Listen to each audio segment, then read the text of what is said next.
comité financier, traduction de la Bible, matériel pédagogique et ordination de femmes, tels ont été le thème abordé par l'Assemblée internationale des apôtres des districts à Buenos Aires en Argentine. Un moment historique, l'apôtre patriarche Jean-Luc Schneider a appelé les apôtres des districts à voter au scrutin secret. La raison en était l'adoption de nouveaux statuts de l'ENAI. Ceci prévoit la création d'un comité directeur qui, à l'avenir, aura pour mission des conseillers d'assister l'apôtre patriarche via mandat dans les affaires financières de l'Église mondiale. Les apôtres des districts ont voté ainsi au scrutin secret pour les apôtres des districts Mark Wall, Canada, Michael Eric, Allemagne méridionale, Joseph Opemba Ekouya, Afrique orientale et enfin l'apôtre Robert Worship pour l'Afrique du Sud. En ce qui concerne le partage des responsabilités, l'apôtre patriarche Schneider a souligné qu'il était important pour lui que les affaires temporelles de l'Église soient reparties sur plusieurs épaules.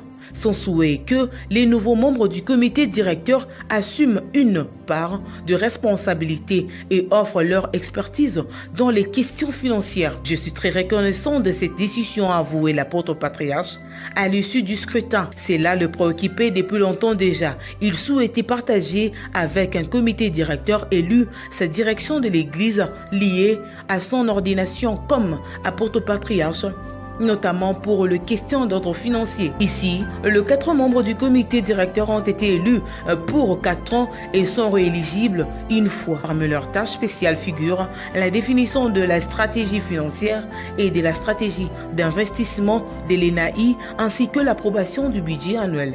En outre, les conseils d'administration élaborent des directives et des recommandations pour la direction gouvernance de l'ENAI et des églises territoriales. Il en va de même pour d'autres pays. Outre l'utilisation de la Bible officielle en usage au sein de l'ENA, il permet de comparer le texte avec des traductions publiques plus modernes telles que la Louis II 2021 pour le français ou la Reina Valera Revision 2004 pour l'espagnol. Le travaux relatifs au matériel pédagogique pour le cours de religion ont débuté. La révision de tout le manuel destiné aux enfants passe ainsi à l'étape suivante. L'offre étendue qui s'adresse aux enfants de l'école du dimanche et d'Ores est déjà finalisée. Avec du matériel imprimé, un portail web et des applications pour appareils mobiles, y compris une version abrégée pour les régions défavorisées sur le plan structurel. Les livres du maître et cahiers de l'élève pour le cours de religion en allemande sont prévus de 2024. Signalons par ailleurs que les discussions sur les thèmes de femmes ordonnées dont les ministères ont occupé une large place lors de la réunion.